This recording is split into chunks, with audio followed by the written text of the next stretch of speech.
नमस्कार देशवासियों। अभी अभी 1 घंटे पहले गौरी व्रत जो ये बारिश की मौसम में श्रावण महीने में आता है उसके ऊपर गुजराती में वीडियो हमने बना के संदेशा भेजा तो तुरंत महाराष्ट्र, मध्य प्रदेश, राजस्थान, पंजाब, हरियाणा, दिल्ली से हमें एक अपील की गई कि ये बात थोड़ी सी समझ में आई लेकिन बहुत महत्वपूर्ण है, उसका हिंदी में भेजिए। तो मैं वही वीडियो का हिंदी में वो बात बताना गौरी व्रत के बारे में आपको चाहता हूँ कि ये मेरे हाथ में बुक है व्रत कथा जो गुजराती में है। मुझे विश्वास है कि हिंदी और भारत की सभी भाषाओं में ऐसी व्रत कथाओं की बुक बहुत है, किताबें। उसमें एक पर्चे की बात की जाती है कि ऐसा पर्चा हुआ तो ये समस्या हल हो गई, ऐसा पर्चा हुआ, ऐसा चमत्कार हुआ, ऐसे ये समस्या हल होगी। हम किसके उपासक थे? हमारी संस्कृति का जन्म कहाँ से हुआ? हमारी संस्कृति के पहले ग्रंथ क्या है? 4 वेद है, उपनिषद है और भगवत गीता है। वो तत्व ज्ञान है। उसमें जीवन से लेकर परिवार, उद्योग, राष्ट्र, संस्कृति की समस्या का समाधान बताया है। पहले ज्ञान, दूसरा पुरुषार्थ, शौर्य, हमारी एकता, हमारी समझ, उससे निवारण है।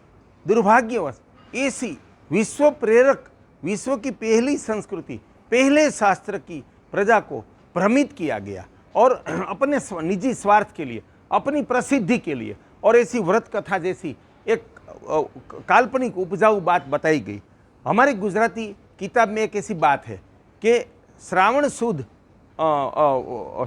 वध जो चौथी तिथि है, चतुर्थ तिथि, उसके दिन गौरी व्रत का पूजन करते हैं।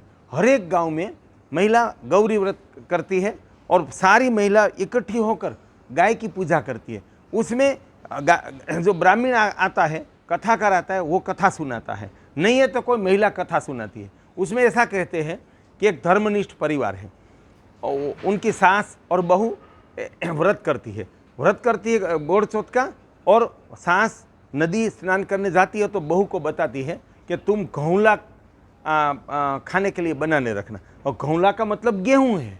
तो उसमें वो बछड़ा था, उसका नाम घौला था क्योंकि उनका रंग गेहूं जैसा था, तो घौला नाम रखा था। तो बाद में क्या हुआ कि वो बहू ने बछड़े को काट के उसको पकाया।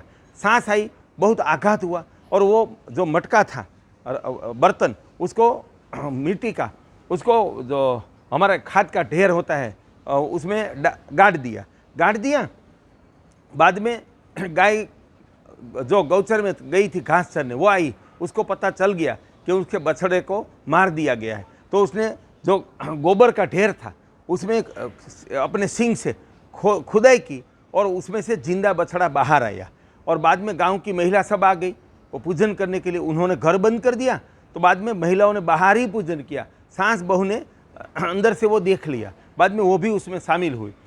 तो ऐसी एक अकल बोगस बात प्रसिद्ध की। और बाद में कि उस दिन गाय का दूध घी नहीं खाना, भैंस के दूध घी की रसोई खाना। तो उस ये वार्ता का हार्द क्या है? उसमें हमारे धर्म का अपमान है कि हम हमारा धर्म क्या है, हमारी संस्कृति क्या है। एक चींटी को भी मारने को हम पाप मानते हैं। गाय में हम 33 कोटि मतलब 33 प्रकार के दैवत्व का दर्शन करते हैं। गोरक्षा हमारा धर्म है। ऐसे धर्म की एक जो व्रत करने वाली धर्मनिष्ठ महिला कभी बछड़े की, गोवंश की हत्या कर सकती है?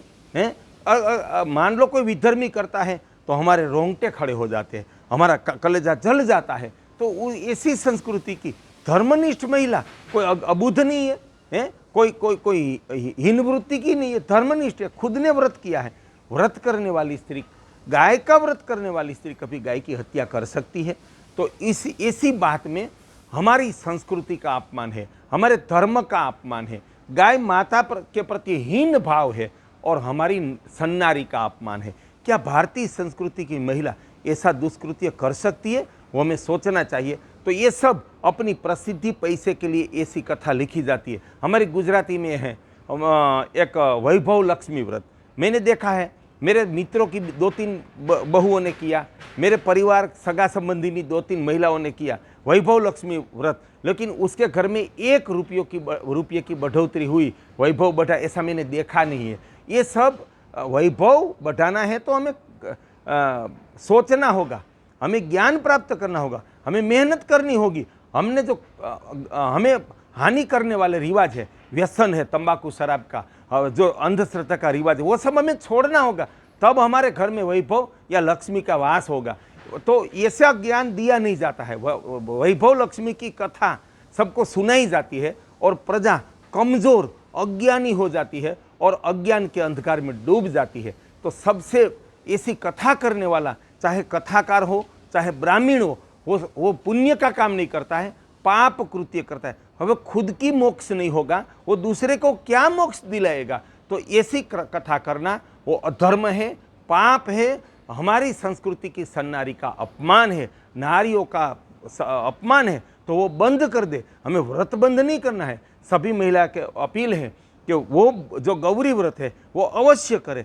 उस दिन कोई ज्ञाति जाति के भेदभाव को भूलकर, गाय सबकी जीवनदात्री है, गाय सकल संस्कृति की माता है, नहीं कि कुछ चौक्कस वर्ग की। ऐसे अज्ञान में से बाहर आइए और सभी महिला मिलकर, गांव में एक घर छूटना नहीं चाहिए, जिम्मेदार लोग उनको निमंत्रित करें, सब मिलकर गाय का पूजन करें।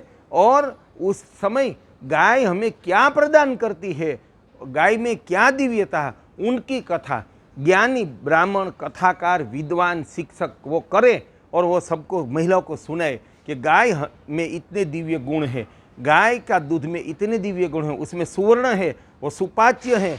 सगर्भा महिला, छोटे बच्चे से लेकर बीमार बूढ़े के लिए सुपाच्य और प्राण शक्ति दाता है, वो कथा करे। हमारे गुजराती में तो हमने 36 संस्कार लिखे हैं, सबको अपील की है कि उनका वांचन करो। दुर्भाग्यवश इस साल हिंदी में नहीं है, अगली साल वो आपको मिल जाएगा। तो गाय 36 गो संस्कृति के संस्कार का सब वांचन करें और बाद में गो पूजन के बाद गाय के दूध की खीर या गाय के घी से और देसी गुड़ से बिना केमिकल से बनाई हुई सुखड़ी, बराबर, उनका प्रसाद सबको बांटे और सभी महिला संकल्प करें कि मैं भारतीय संस्कृति की नारी अपने आंगन में संस्कृति को मानकर, धर्म को मानकर अपने आंगन में मैं गाय का पालन करूंगी, अपने प्रदेश की देसी गाय का ही पालन करूंगी। श्रेष्ठ नंदी से उनका संवर्धन करके हम गाय की गुणवत्ता की वृद्धि करेंगे और मेरे बच्चे, मेरे परिवार में हमारे मेहमान का देसी गाय के दूध घी से हम पोषण करेंगे। उस तरह हम गौरक्षा करेंगे और अपने परिवार, अपनी संस्कृति को प्राणवान बनाएंगे। वही सही गौरी व्रत है, वो सही गौ पूजा है, वो हमारा संस्कृति धर्म है। तो देशवासियों, इस तरह अंधश्रद्धा के अज्ञान में से बाहर निकलकर हम सही ढंग से, सभ्यता से, ज्ञान से, विवेक से गौरी व्रत करें और गाय का और भारतीय सन्नारी का गौरव बढ़ाए। मनसुख भाई सुवाग्या, अध्यक्ष जल क्रांति ट्रस्ट, राजकोट।